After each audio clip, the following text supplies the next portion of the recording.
Seems like everybody's in. Good afternoon, everyone, and welcome to the very first event in the spring 2023 series called Acts of Remembrance, Shaping Holocaust Memory in the 21st Century. I'm Lauren Strauss. I'm a professor here at American University in the Jewish Studies program. And this series was conceived and hosted and is hosted by American University's Jewish Studies program. The series highlights new books whose authors move back and forth between the present and the past, exploring Holocaust history and memory from different perspectives. Some of the books are written by survivors or their families, and some are written by journalists and scholars who uncover, in many cases, untold stories of the Holocaust. Both groups of writers also relate stories of how they came to the story, how they came to discover these narratives, or what new revelations they discovered while researching well-known stories like the one that we're hearing today. This series complements two American University classes, one on the history of the Holocaust and one on the history of Nazi Germany. I want to welcome in particular today students in the Holocaust history class taught by Dr. Pamela Nadel, director of AU's Jewish Studies program and convener of this series. But our audiences for the programs also include people from around the world and includes friends of American University and of our Jewish Studies program, alumni and academic colleagues from many institutions, as well as our own students. And now to introduce today's wonderful speaker. We are so delighted, we're so lucky to have with us today Ruth Franklin, who is going to be talking about her very soon forthcoming book called Anne Frank, A Life. Now, this is part of the Yale Jewish Lives series, and you'll hear more about that. Ruth Franklin is a book critic and former editor at the New Republic, who is writing a new biography of Anne Frank, as you heard, for this larger series. Her book, Shirley Jackson, A Rather Haunted Life, that came out in 2016, won numerous awards, including the National Book Critics Circle Award for Biography, and it was named a New York Times Notable Book of 2016, a Time Magazine Top Nonfiction Book of 2016, and a Best Book of 2016 by the Boston Globe, the San Francisco Chronicle, NPR, and others. So you can all run out and buy that one right now. She's also the author of 1,000 Darknesses, Lies and Truth in Holocaust Fiction, which was a finalist for the Sami Rohr Prize for Jewish Writing. She writes criticism and essays in many publications, including The New Yorker, the New York Times Magazine, the New York Review of Books, and Harper's. She is also the recipient of a Guggenheim Fellowship in Biography and several other fellowships. And she also currently teaches nonfiction writing in the MFA program at Columbia University. So, wow, very, very decorated guest that we have here today. I'm going to hand the virtual mic over to Ruth Franklin, and she will speak for about a half hour, 35 minutes, and then we will take questions. So again, don't hesitate to be writing in your questions using Q&A while she's speaking, and then I'll come back on and we'll have a conversation. Thank you. Thank you so much, Lauren, for that introduction. Thanks also to Pam Nadel for inviting me to speak here. I'm going to share my screen. Hopefully you will see my presentation now. Lauren, do you want to just give me a little thumbs up that this is working? Good. Okay. Sorry. I just need that reassurance. As Lauren said, the work that I'm presenting today is a work in progress. This is a brand new, fresh talk that I'm writing, as she said, a short biography of Anne Frank for the Yale Jewish Lives series, which I'm envisioning as part actual biography of Anne Frank, that is the story of her life, and part cultural history of Anne Frank as an idea, the way that we've come to understand her as an idea, as an icon, almost more than a person in the decades since her diary was first published. So it feels very appropriate to be presenting my work in this lecture series called Acts of Remembrance, Shaping Holocaust Memory in the 21st Century, because Anne Frank was indeed one of the first to contribute to the public shaping of Holocaust memory, albeit posthumously via her diary, which is, of course, a landmark in the canon of Holocaust literature. Part of the challenge of my project has been sifting through the myth-making around Anne Frank. And nowhere is this myth-making more powerful than in the myth of how her diary was written and published. So I'm going to talk a little bit about how it was originally received by readers, critics, the general public, and then talk about the corrections that have taken place in the decades since. Oops. Here we go. Okay, so this is a reproduction of the famous New York Times book review, cover review of the diary when it was first published. This is a review by Meyer Levin, whose name may be familiar to some of you as the would-be adapter of Anne's diary for Broadway. That's a whole other story that I'm not going to get into in this talk. But this review, as we can see, the headline, "The Child Behind the Secret Door," emphasizes Anne's youth, her innocence, and the found art nature of the book, which was a theme picked up on by many readers and critics who wrote about it. As Levin says here, because the diary was not written in retrospect, it contains the trembling life of every moment. Surely she will be widely loved, for this wise and wonderful young girl brings back a poignant delight in the infinite human spirit. So as we see, this original review is actually not really focusing on the testimonial aspects of the book. It's much more about Anne as kind of a typical adolescent, depicting the trials and tribulations of going through puberty, of adolescence in these, extremely unusual and difficult circumstances. And the idea that Anne and the residents of the annex were like everybody else. They could be your neighbors. They're like the people next door, and highlighting the familiarity, the universality of the story. And just to highlight also this quote from Harry Mulisch, a Dutch writer who's writing, several decades later, in a speech that was republished in the New York Review of Books, where he calls it literally the work by this child.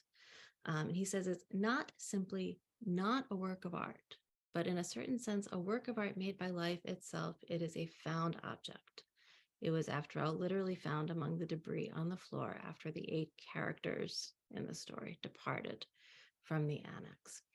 And as I'm going to explain in this talk, this is a fundamental misunderstanding of Anne's diary, of what the text is, of the way she created it, of her herself.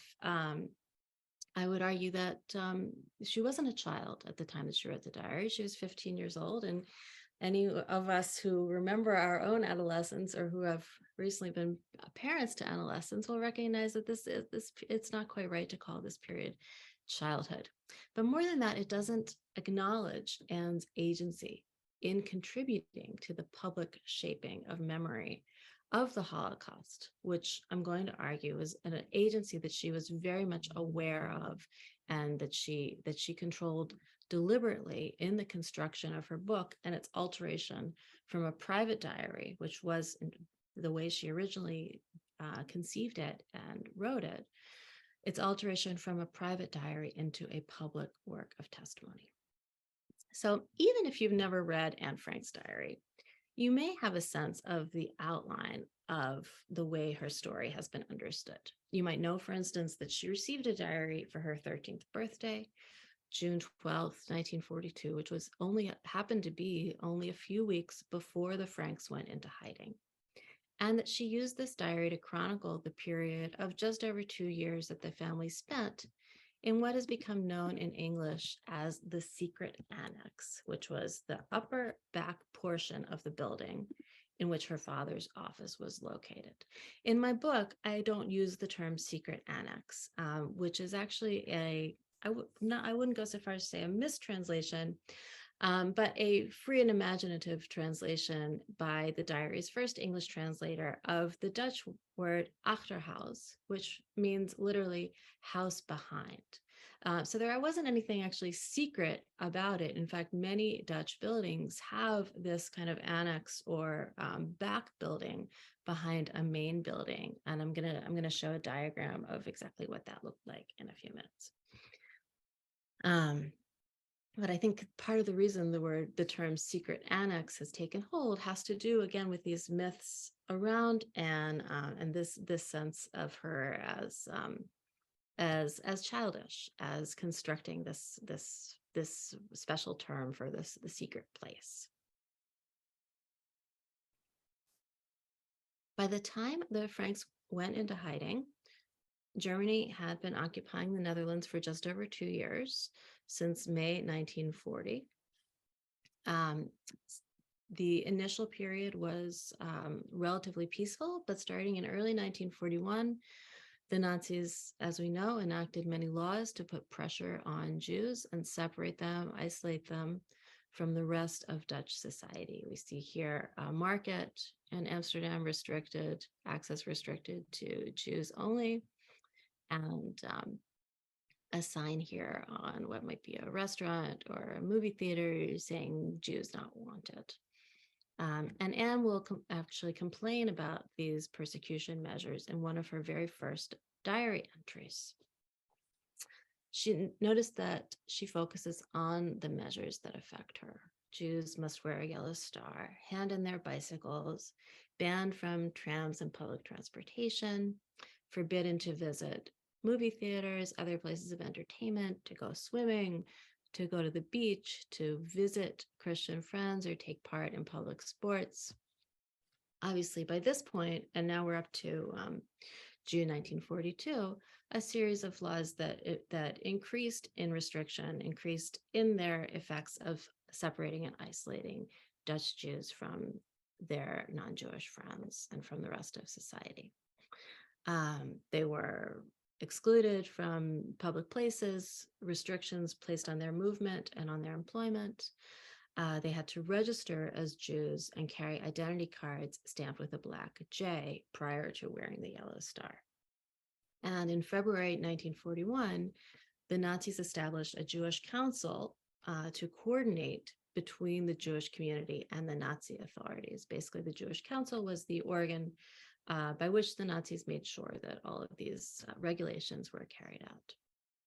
As of fall 1941, Jewish children were required to attend separate schools, which is also something Anne writes about, having to switch schools earlier than she had hoped to attend what was established as the Jewish Lyceum, a high school specifically for Jewish students.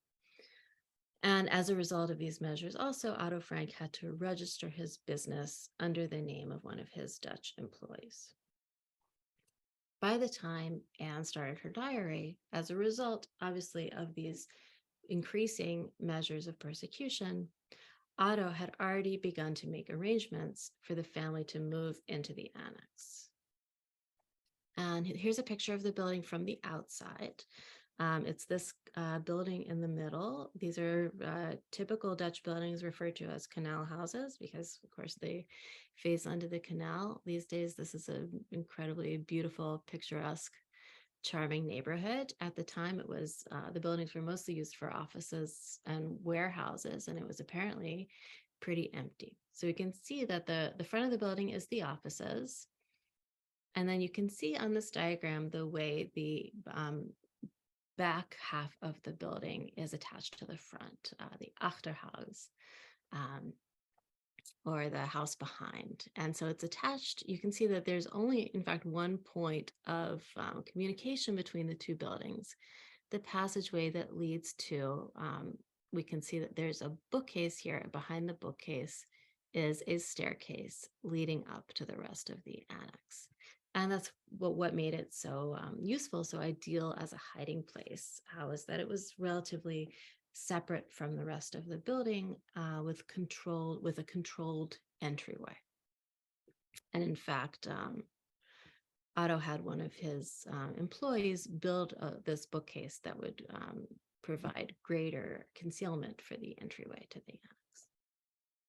So in late June 1942, around the time, just a couple weeks after Anne started her diary, the Nazis began in earnest the process of deporting and exterminating the Dutch Jews.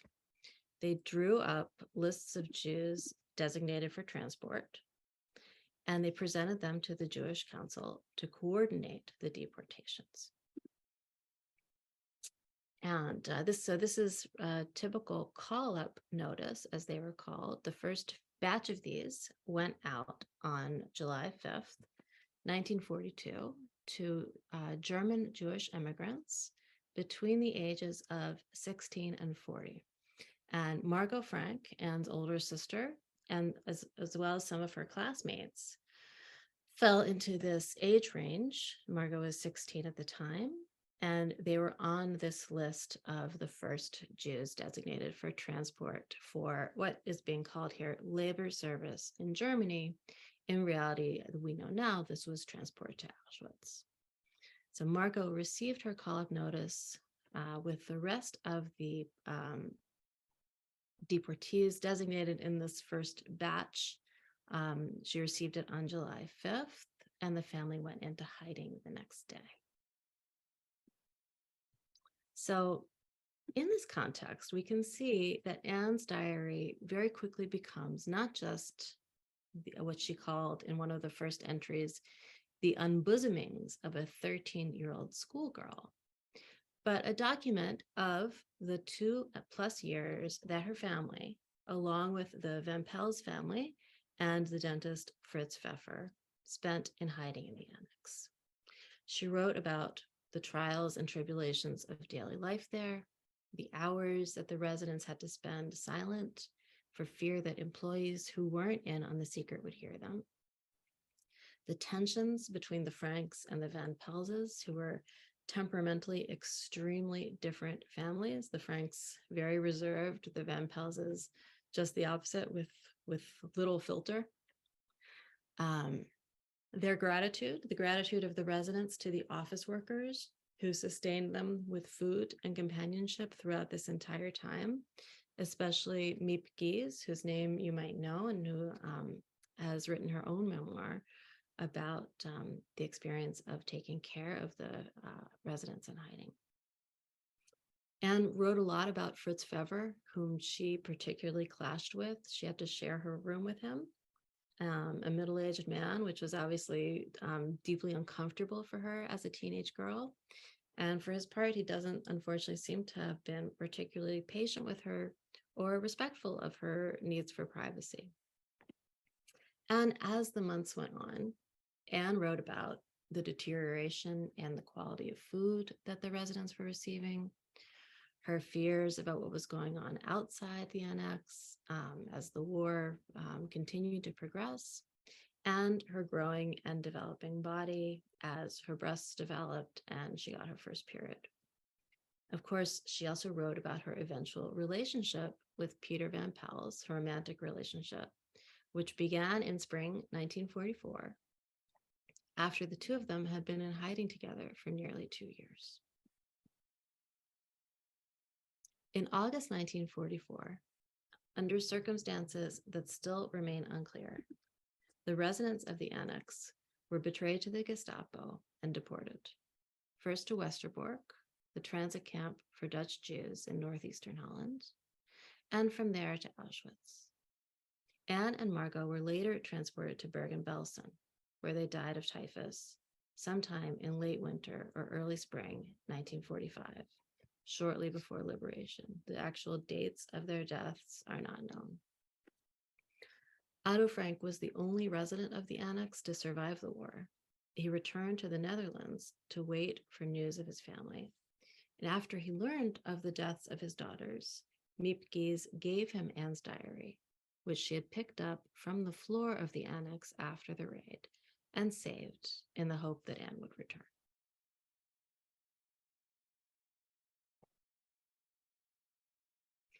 What Miep gave to Otto, though, was not the diary of Anne Frank in the way that we now read it.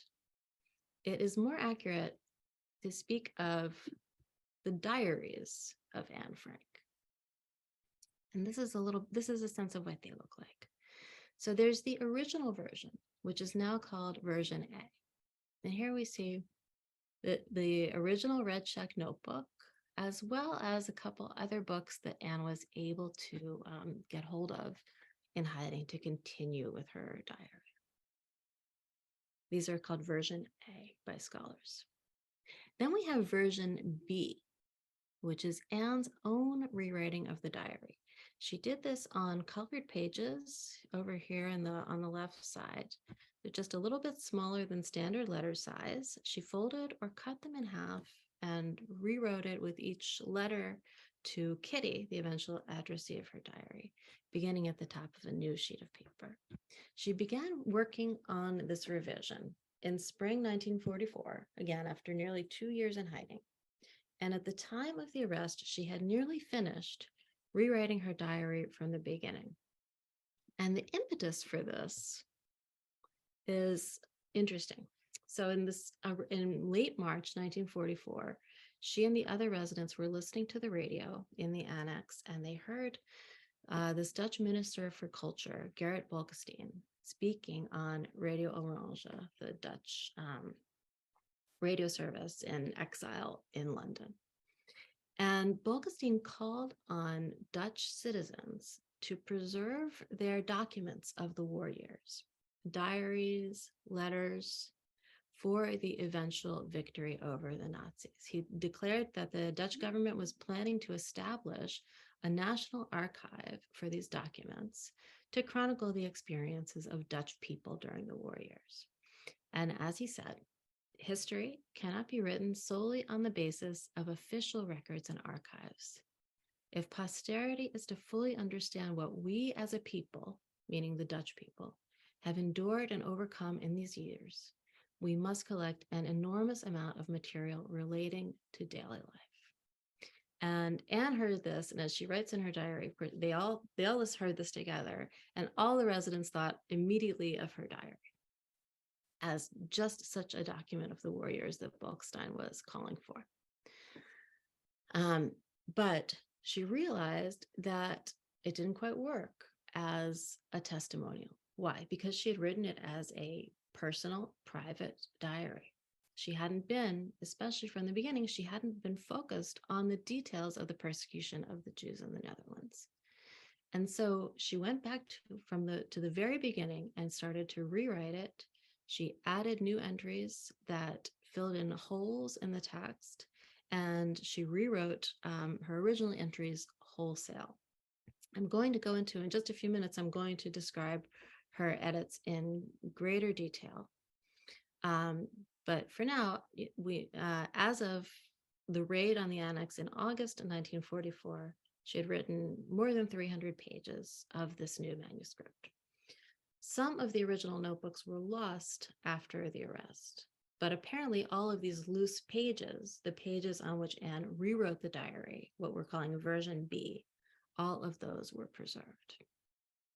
And so these are the documents that Miepkes gives to Otto. Version A, the original notebooks, with a couple of them missing, plus version B, Anne's own rewriting as she wished for the document to be published. And Otto read it all and felt that it should be published. But the problem that he was presented with was that neither version was quite suitable. He couldn't publish only the first unrevised version, partially because some of it was missing, but mostly because Anne's voice had changed over those 2 years in hiding. The first version, at least the beginning of it, reads like the diary of a schoolgirl. It is not the voice of the mature Anne that we have all come to know. But he also couldn't publish only the second version. Version B was the first problem, is that it was unfinished. But the greater problem, perhaps, was that Anne had removed things from it that Otto thought should be left in. And foremost among them was her romance with Peter. Anne took the entire thing out. If version B had been published the way Anne intended it to have been, we would not know that she had had a romantic relationship with Peter. So version C is what Otto constructed. based on starting with version B, adding bits and pieces from version A as he saw fit. And this is the book that was put out into the world as Diary of a Young Girl. And as we see, this is a title that was inaccurate on both counts. It wasn't really a diary. And it wasn't really written by a young girl. It was written by a 15-year-old going back and rewriting her 13-year-old self. These inaccuracies have contributed to the misunderstanding of this text and the infantilization of its author. As my next slides will demonstrate, it is by no means a piece of found art or the unbosomings of a 13-year-old girl, but a deliberately constructed text of witness, written intentionally to bring the news of the Holocaust to the world, which it managed to do in a spectacularly successful way.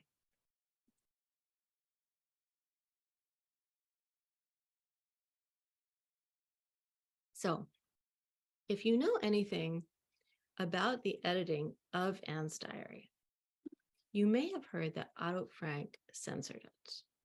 He has been accused many times over the years of removing Anne's negative comments about her mother, as well as her thoughts about her sexuality, usually with implications that he patriarchally silenced her. The truth is that Anne did far more substantial editing herself than her father ever did.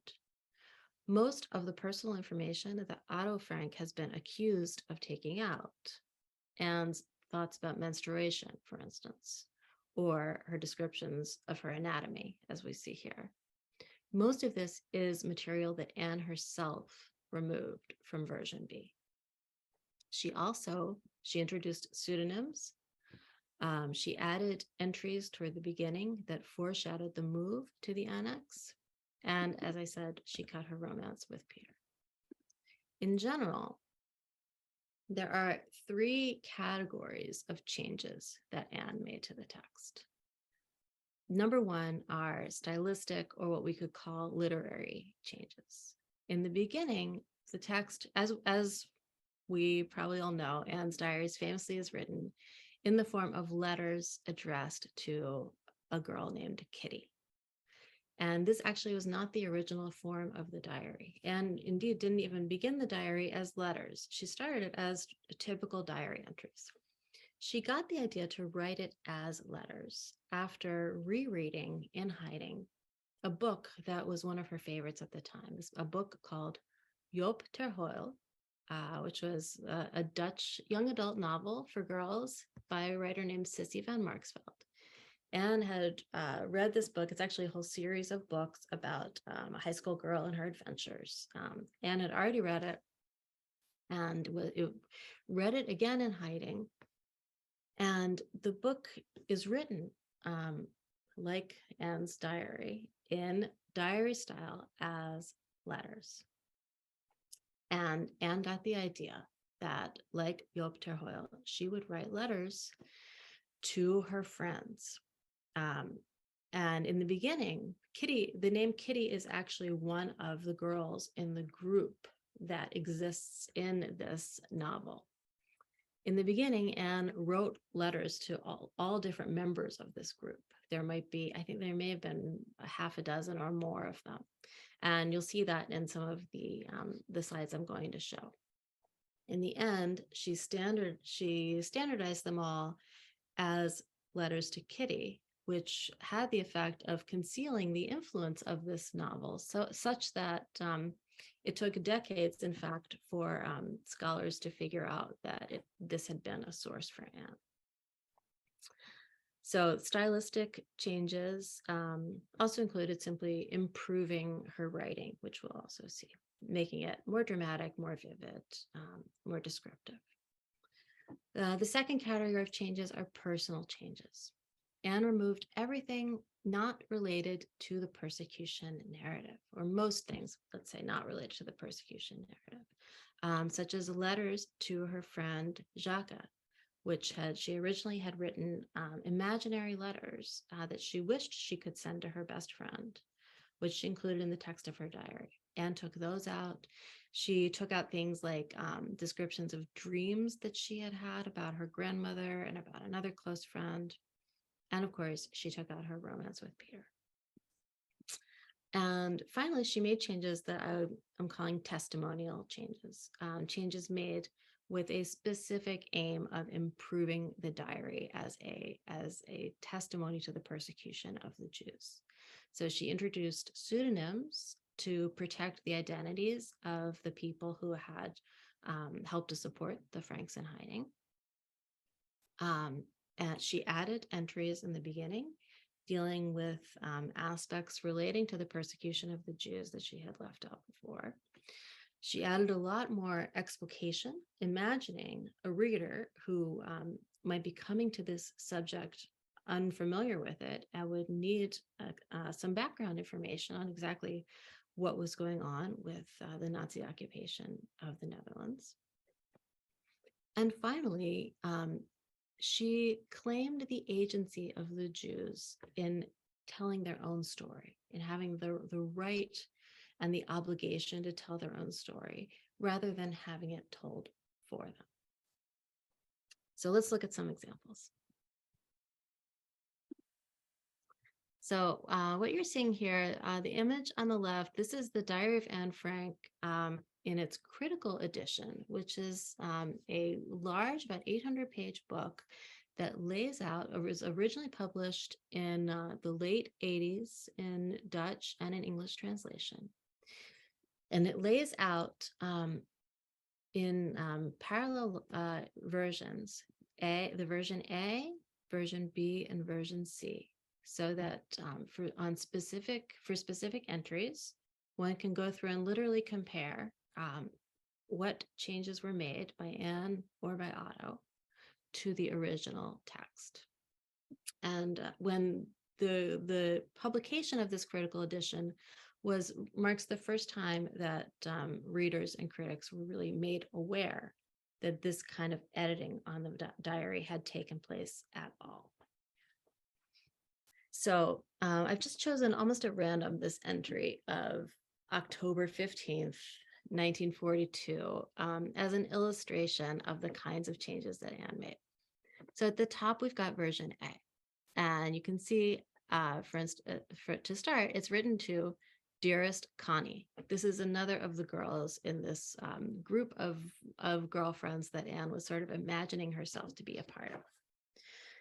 And then in version B, she has changed it to Dear Kitty, as she would for all of the entries. Notice also that she's changed the date. The date of the original entry was October 15th. She's changed it in version B to October 20th. Now, there doesn't seem to be any specific reason why she chose that date, but readers are often under the impression that Anne wrote her diary every day. This actually is not true. Her diary writing, like it is for many of us, was spotty and inconsistent. There were periods when she wrote every day, and there are periods where she barely wrote over the course of several months. So part of her work in the revision was to spread out the dates of the entries to make them feel more organic and standardized. And so the changes here are, aside from that, the changes here are stylistic. Notice that the first entry begins, yesterday we had another terrible fright. And she goes on to tell the story of this carpenter who was working in the office right by the bookcase that protected the doorway to the annex, and tapped on the door in a way that frightened all the residents. Yesterday we had another terrible fright. And notice the change in the next version.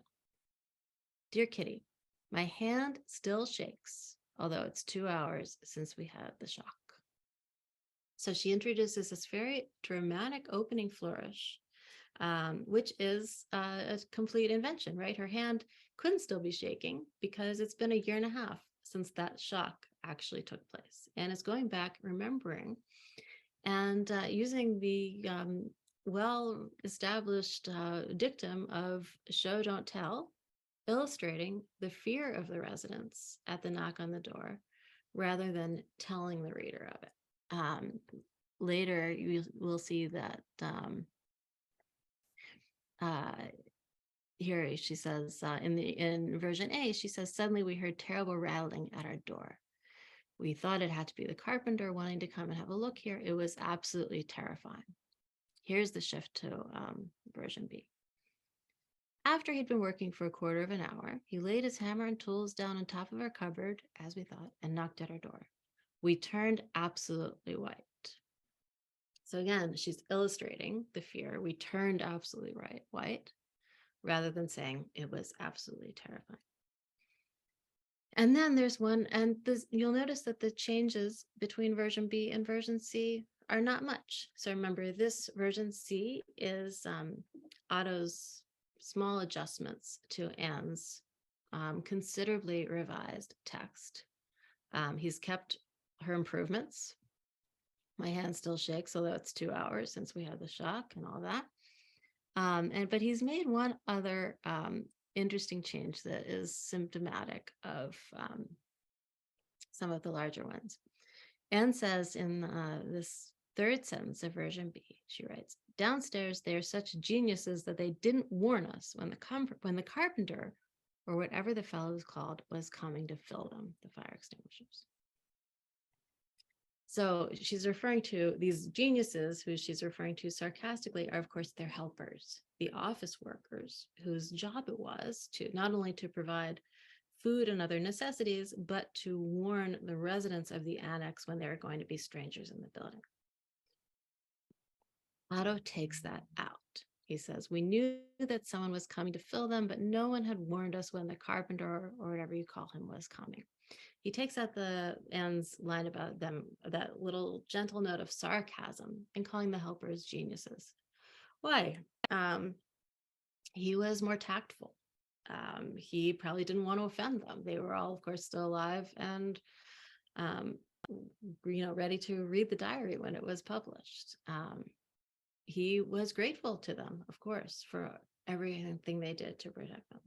So he took out that little note of sarcasm, as again later he would take out some small phrases of Anne's that were especially harsh, either about her mother or also often about Mrs. Van Pels or about Fritz Pfeffer. But I want to emphasize that he kept the majority of that stuff in, right? We know that Anne had a difficult relationship with her mother. How do we know this? Because even in the edited version of the diary, all of that still comes through. Okay, so next we're going to look at an entry having to do with Anne's budding relationship with Peter. Here we are, March 4th, 1944. Dearest Kitty, this is the first Saturday for months and months that it hasn't been boring, dreary, and dull, and Peter is the cause. And she goes on to exult in Peter's attention to her. I was in the seventh heaven because I sat on Daddy's chair very close to Peter. And then after he speaks to her in a friendly way, she says, oh, I am so pleased. I wonder if he is going to fall in love with me after all. After all, he's a very nice fellow. Anyway, he's a very nice fellow, and no one knows what lovely talks I have with him. So, what does she do in version B? It's not there. She took it out. Over this period in late winter, early spring 1944, February and March, Anne removed about a dozen entries describing her meetings with Peter in the attic, which Otto, as we know, reinstated. So there's no entry, there's no corresponding entry here for version B. But version C, Otto's edit, here we go. She's put back just about everything, again, with very small stylistic changes. But he's included all of this kind of flowery romantic language exactly the stuff that Anne wanted to take out. The biggest change here, the last line, from morn till night, I rejoice that I shall be seeing Peter, she says in the original. Otto toned it down just a tiny bit. From morn till night, I look forward to seeing Peter. Quite frankly, this may be a greater perversion or distortion of Anne's legacy than anything else. She made it clear that she did not want her romance with Peter to define her. And yet, it occupies at least a third of her diary as it was published. Now, and additionally, it forms much of the basis for the famous play that was adapted from it. It's very hard to imagine what that play or the film adaptations then made from the play, what those all would look like if there had been no romance with Peter published. Okay, have just a couple more, and then we'll open it up to your questions. Okay, so another subject of controversy in the editing, quote unquote, of Anne's diary is the question of her, what has been called her bisexuality. There is an entry in version C, it's dated January 5th, 1944. In the original version, January 6th, in which Anne describes sleeping over at her best friend Jacques' house. She talks about, first of all, she talks about going through puberty, and she says, sometimes when I lie in bed at night, I have a terrible desire to feel my breasts and to listen to the quiet rhythmic beat of my heart. And then she talks about this experience she had at a sleepover with her friend. I already had these kinds of feelings subconsciously before I came here, because I remember one night when I slept with Jacques, I could not contain myself. I was so curious to see her body, which she always kept hidden from me and which I had never seen. I asked Jacques whether, as a proof of our friendship, we might feel one another's breasts. Jacques refused. I also had a terrible desire to kiss Jacques, and that I did. I go into ecstasies every time I see the naked figure of a woman, such as Venus in the Springer History of Art, for example. Okay, so these lines have been interpreted by a lot of people as a sign that Anne was actually bisexual. My own interpretation is that we can't really put a label on her. She didn't have adult sexual feelings, and it seems to me inappropriate to put her in one category or another. But the main point is that so many readers have alleged that Otto suppressed Anne's description of her sexuality by omitting this passage that I've initially had trouble trusting my own eyes, which clearly indicate that he left it in, albeit with some minor changes. And I've just posted some clippings from an article that is, I don't mean to single out this author in particular for criticism. This article is very typical of the kind of discourse that has gone on around this passage, saying, this writer says, like many American children, I first read Anne Frank's diary in school, and like many American children, I was unaware that I read the first censored edition of the famous work. There's actually a complete and unabridged second edition. Now, as you know, there is no such thing as a complete and unabridged second edition of Anne's diary. All of the editions we read are in some way edited. And this writer says, upon finally reading the uncensored version, I really wasn't prepared to discover Anne Frank wrote quite clearly about her attraction to boys and girls. My first response to this discovery was anger. Anne Frank was bisexual. There is a bisexual person in a work I unwittingly read as a child. When I was just discovering that I liked both girls and boys, there was an actual real life person who could have told me those feelings were natural. This anger was quickly followed by sadness. Representation matters. And to discover I was denied that representation when I needed it most was all too painful. So it is really fascinating to me that this myth persists that the mentions of Anne's bisexuality were not present in the early edition. What we see instead is that Anne removed, again, there's nothing here for version B. Anne removed almost all of this entry, which was a multi-page complaint about her mother's insensitivity towards her, her feelings about going through puberty and getting her period, and her desire to kiss her friend and touch her breasts. Anne removed almost all of this from the version that she wished to publish. And again, Otto put it back in. He removed Jacques' name.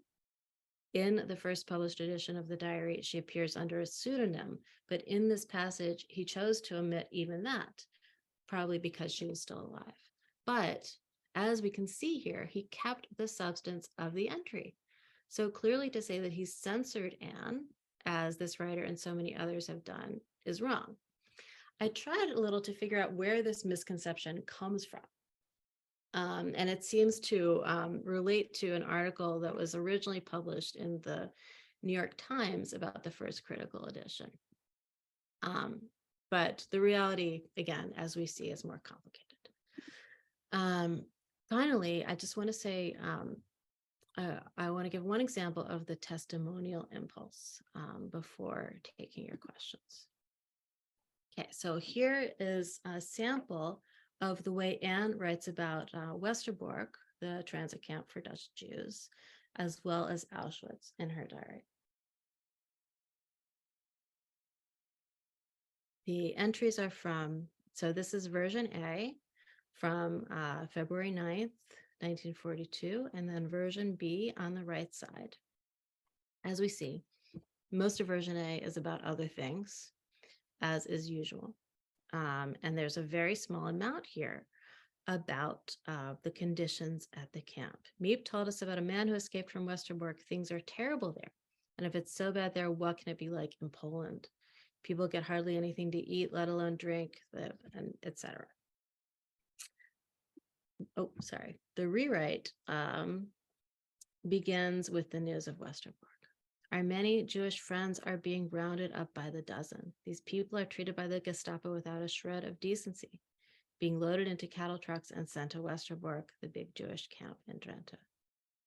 And we have some more descriptions about the camp. And then Anne goes on to say, if it is as bad as this in Holland, whatever will it be like in the distant and barbarous regions they are sent to?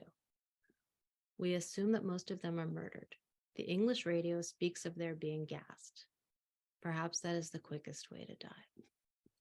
So the most important change between these two versions is this added paragraph speculating about what happens to the deportees after they leave Westerbork. This is a speculation that was absent from the 1942 diary. There are two possibilities here. Either Anne couldn't bring herself to write about the gassings in the East, or more likely, she wasn't yet aware of them. And so this introduces a historical problem in terms of using Anne's diary naively as an actual diary. The question of what the Dutch Jews knew about the extermination camps and when they knew it has been intensely debated among historians, some of whom have pointed to this entry as evidence that the gas chambers were already public knowledge in the Netherlands in fall 1942. But as no one reading the diary could know until the publication of the critical edition, Anne wrote those lines in spring 1943, a year and a half after first learning about the conditions in Westerbork. And so they offer no evidence whatsoever about the state of knowledge among the Dutch public a few months after deportations began.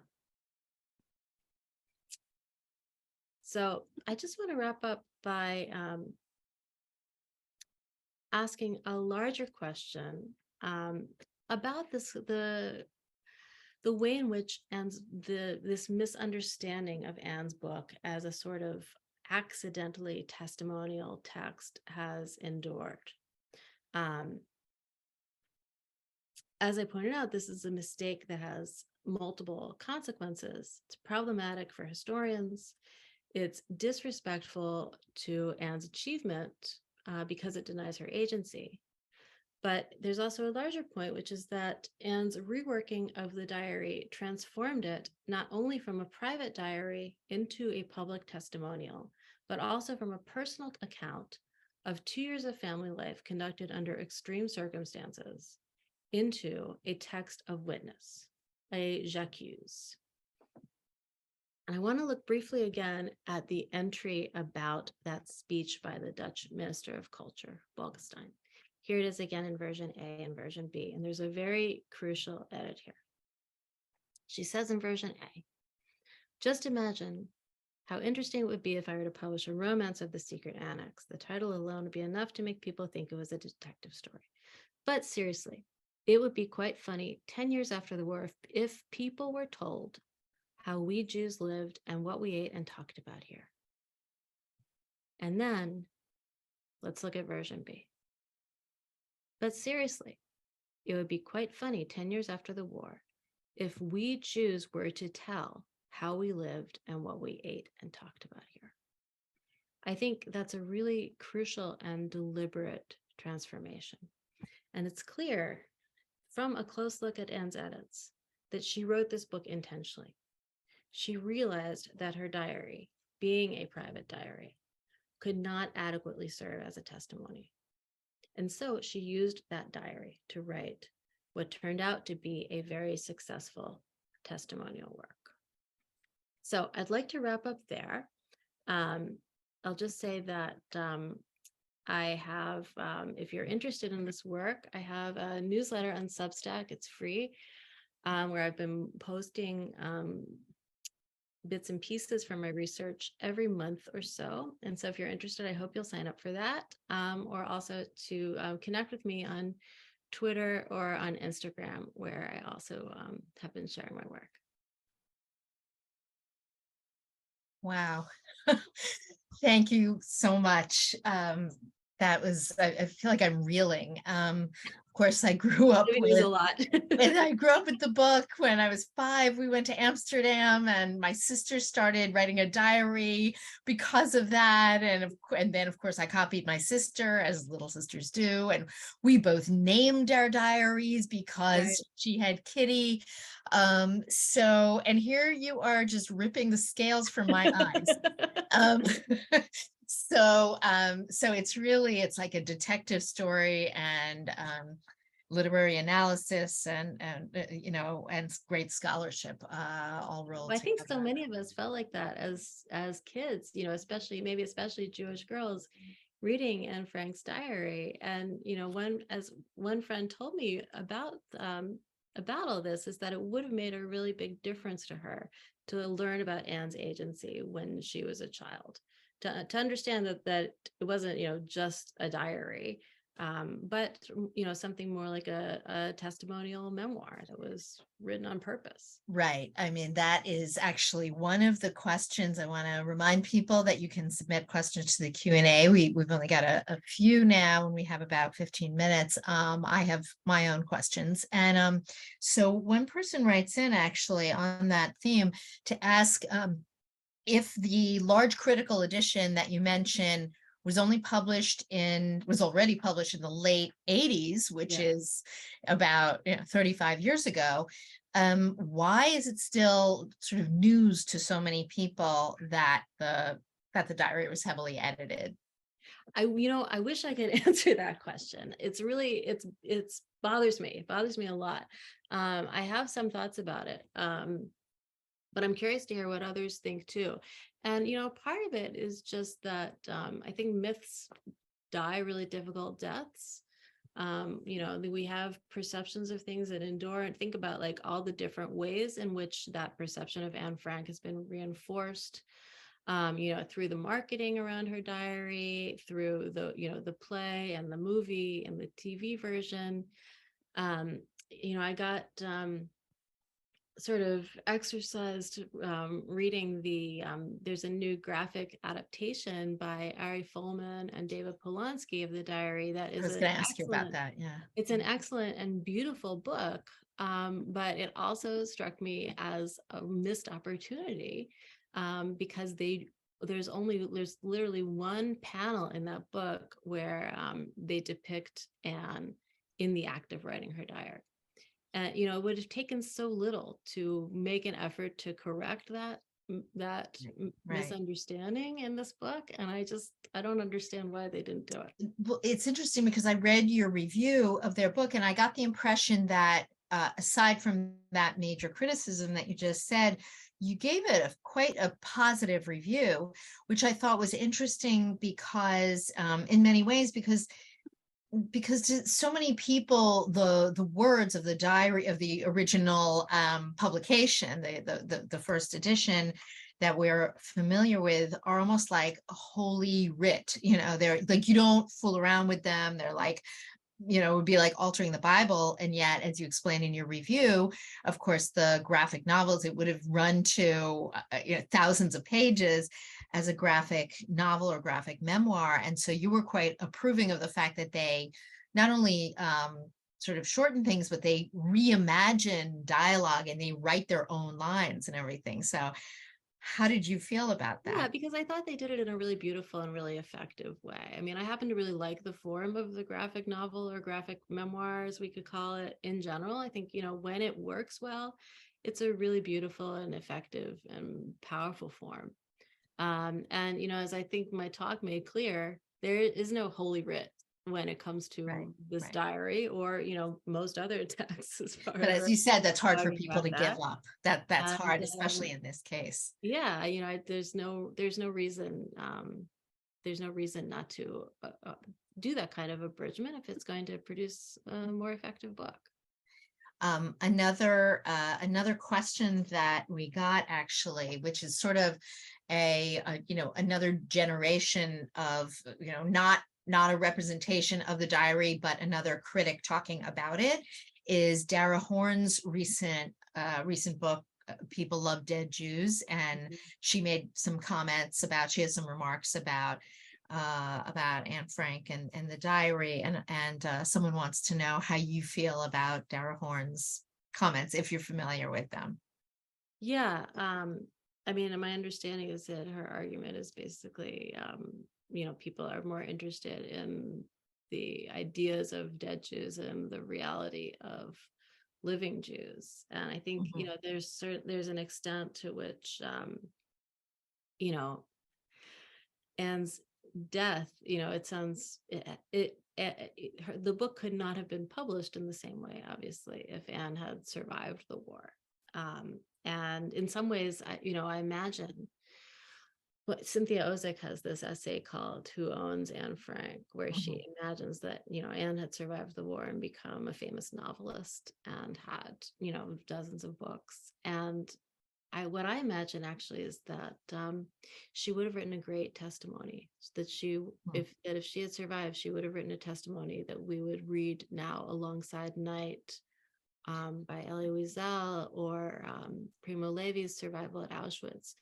That's the missing book that Anne didn't live to write, and that Of if she course. had, our understanding of the Holocaust might really be very different, because I go into this a little bit in the book, but women's experience in Auschwitz was in some important ways different from men's experience. And the male survivor narrative has really dominated the way in which we think about the Holocaust.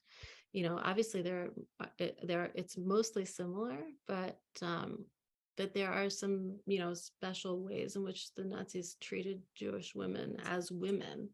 Right, Um, right. I mean, and there's been scholarship devoted specifically to women's experiences in the Holocaust in general, not only in Auschwitz, but in the camps and in the ghettos, for probably the last 25 years, but is still in the public mind, isn't the first thing that people think of. So one of our students, along those lines, one of our students wants to know, Oscar Ramirez, asks, he thanks you for the presentation, and he wants to ask, what impact did Anne Frank's diary have on the world's understanding of the Holocaust and its victims? Yeah, I think, its impact was in some ways problematic, because, one of the major kind of themes that arises around the reception of the diary, as I referred to a little bit in my discussion of Meyer Levin's review, was the sense in which it was universalized from the start. in that, it was presented, obviously it was a book about Jews who were persecuted in the Holocaust, but in many ways that element of it was downplayed. Perhaps, because Anne and her family weren't especially religious. And so, their identity as Jews doesn't play a huge role in the diary.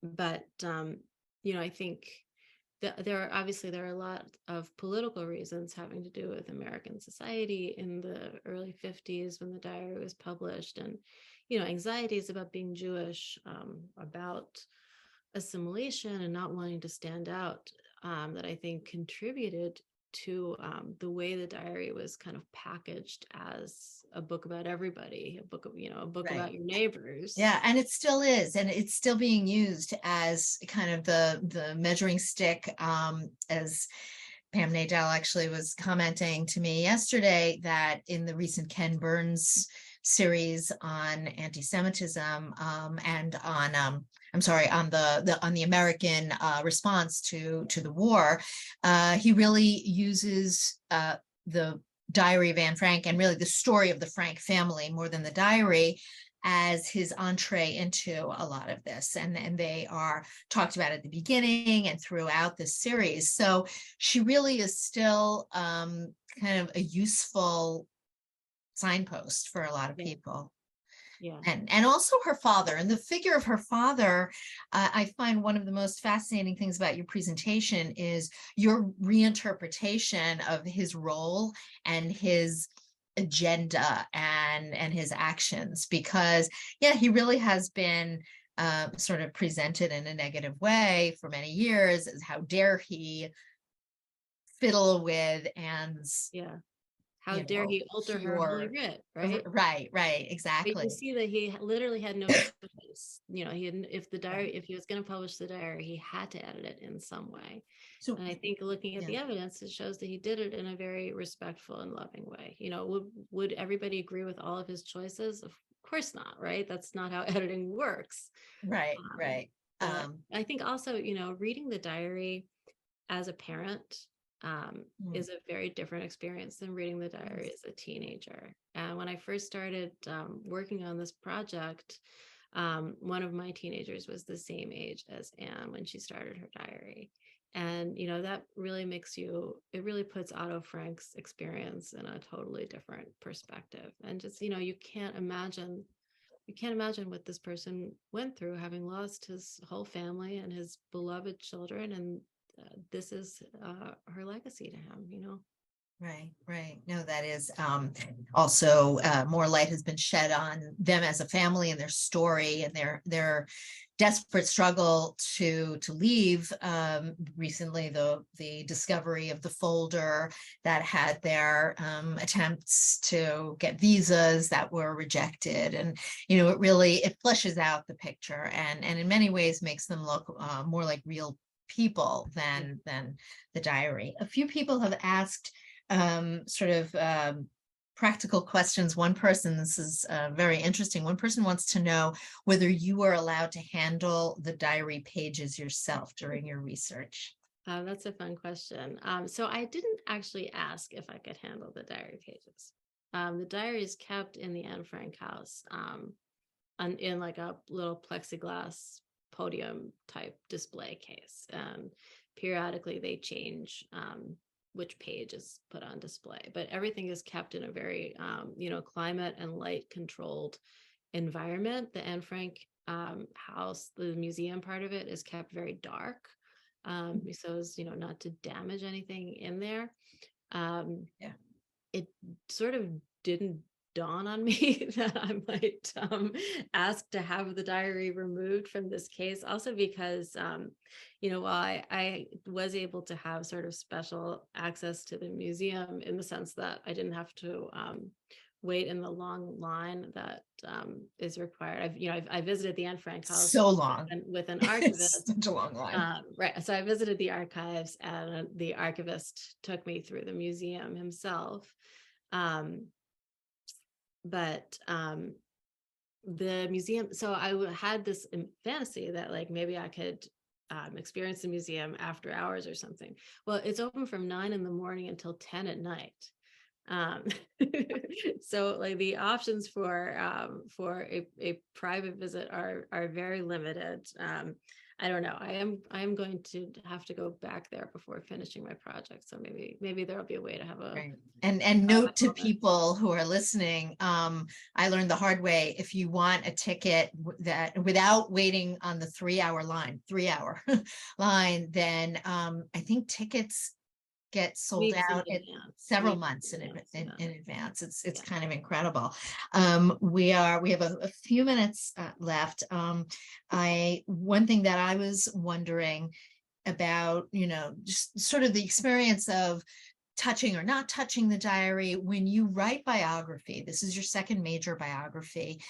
Do you feel like at some point you are entering or trying to enter the mind of the person you're writing about? And in some way, do you start making some of the choices for her that others have made? When you say the choices for her that others have made, Well, writing a biography in Yale series is they're not long books, and so you're making certain choices about what part of the story to emphasize and to tell, and I your own mean, I think, interpretation. part of, I think of biography as kind of an outlet, Hmm. whatever means possible. My first subject was Shirley Jackson, who left, an extensive archive and, diaries, truly unedited diaries, lots and lots of letters. And, for that biography, I did all kinds of stuff like, cooking the recipes that I found in her archive and listening to any kind of music that she mentioned or reading books. Smelling her perfume, whatever seemed like it might get me closer. And obviously this is a very different kind of book. I'll say that one of the most important sources that I've felt is not actually her diary, but this book of quotations.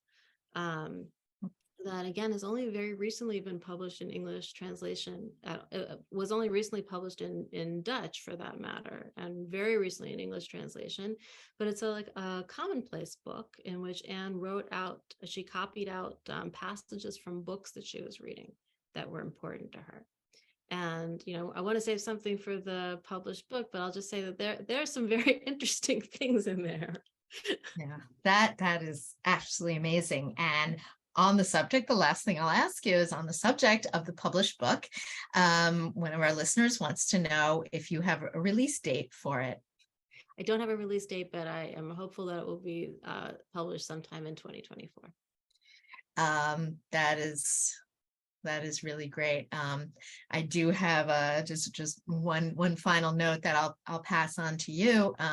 Speaking of the memoirs and the spate of memoirs connected to Anne Frank, the new book about her friend Hannah Pick Goslar.